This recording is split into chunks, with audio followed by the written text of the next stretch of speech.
ஓம் சாந்தி. அவ்யக்த சமிகை 20 மார்ச் 2024. இன்றைக்கு பகவானுடைய மகா வாக்கியம், गम और बेगम की अभी नॉलेज है, इसके होते हुए उस स्थिति में सदा निवास करते, इसलिए बेगमपुर का बादशाह कहा जाता है. பாபா சொல்றாரு, கவலை மற்றும் கவலையற்ற நிலை, இது இரண்டினுடைய அனுபவமும் இப்போ உங்களுக்கு இருக்குது. ஸோ கவலைனால என்னன்னு தெரியும். அந்த மாதிரியான ஒரு உலகத்தில் அப்படிப்பட்ட ஒரு சூழ்நிலை இருந்தாலும் கவலை இல்லாமல் இருக்கிறது எப்படின்னும் உங்களுக்கு தெரியும்.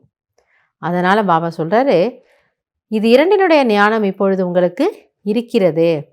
இது கவலைனா என்னவென்று தெரிந்தாலும் கூட நீங்கள் கவலை அற்ற நிலையில் இருக்கிறீர்கள். எனவே தான் உங்களை கவலையற்ற மகாராஜா என்று சொல்லப்படுகிறது. बल बेगर हो लेकिन बेगर होते भी बेगमपुर के बादशाह हो. அப்போ ஏதோ கவலையற்ற மகாராஜான்னா நம்ம நிஜமாக மகாராஜா போல் எல்லா செல்வ வளங்களும் நிறைந்து சல்திகம் போல் எல்லாவற்றும் நிறைந்த ஆத்மாவாக இருக்கிறோம் ஸ்தூல ரீதியில்னா கிடையாது. இப்பொழுது உங்ககிட்ட ஒன்றுமே கிடையாது. பாபா சொல்ல பிச்சைக்காரன் அப்படின்னா நீங்கள் அந்த அளவுக்கு இறங்கிட்டீங்க. ஆனாலும் நீங்கள் எப்படி இருக்கீங்க? நிறைவான நிலையில் இருக்கீங்க, கவலையற்ற நிலையில் இருக்கீங்க.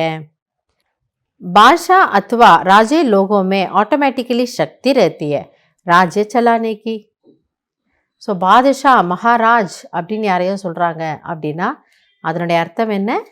அவருக்கு ராஜ்யத்தை நடத்துவதற்கான சக்தி தானாகவே இருக்கின்றது. ஸோ ஏன் மகாராஜான்னு சொல்கிறோன்னா அவர்கிட்ட ஆளக்கூடிய அந்த தன்மை, ஆட்சி செய்யக்கூடிய அந்த சக்தி இருக்கின்றது. लेकिन उस ऑटोमेटिक शक्ति को अगर सही रीति काम में नहीं लगाते व कहीं न कहीं उल्टे कार्य में फंस जाते हैं तो राजा की शक्ति खो लेते हैं और राज्य पद गवा देते हैं. ஆனால் நீங்கள் ராஜா என்பதை மறந்து, அந்த சக்திகளை மறந்து, தனக்குள்ளே தானாகவே இருக்குது, அதை மறந்து எங்கேனாலும் நீங்கள் அந்த சக்திகளை தவறான ஒரு காரியத்தில் ஈடுபடுத்திட்டீங்க அல்லது அதை மறந்தே போயிட்டீங்க அப்படின்னா பின்ன அந்த சக்தி உங்களிடமிருந்து போய்விடுகிறது.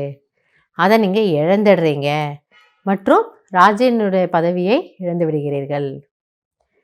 இப்படி இந்த உலகத்தில் அந்த ராஜா தன் ராஜாங்கிற அவேர்னஸே இல்லாமல் இப்போ விளையாட்டுத்தனமாக சாதாரணமாக இருந்துட்டுருக்கிறாருன்னா அந்த மந்திரி, அந்த சேனாதிபதி, அந்த படையில் இருக்கவங்க பார்க்குறாங்களாம், இவர் ரொம்ப ஒரு கவனக்குறைவாக இருக்கார், இவர்கிட்ட என்ன ராஜ்யத்தை கொடுக்க, நம்மளே எடுத்துக்கலாம்.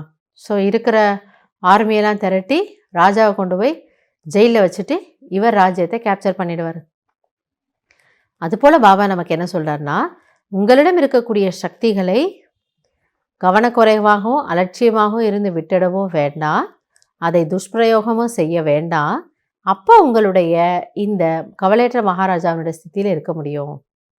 ஒருவேளை நமக்கு அது நினைவே இல்லை, நான் ராஜா அப்படின்ற நினைவே இல்லைன்னா பிறகு உங்களுடைய சக்தி வீணடிக்கப்படுகிறது. அப்பையும் உங்களோட ராஜ்யத்தை நீங்கள் இழந்துடுறீங்க. அதனால் இன்றைக்கி பாபா சொல்ல வர்றது, கவலையற்ற மகாராஜா, ஆனால் கவனக்குறைவாகவும் இருக்க வேண்டாம், சக்தியற்ற நிலையிலும் இருக்க வேண்டாம்.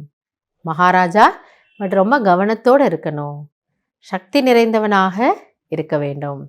அப்பொழுது உங்களுடைய கவலையற்ற மகாராஜாவின் ஸ்திதியை உங்களால் அனுபவம் செய்ய முடியும். நல்லது. ஓம் சாந்தி.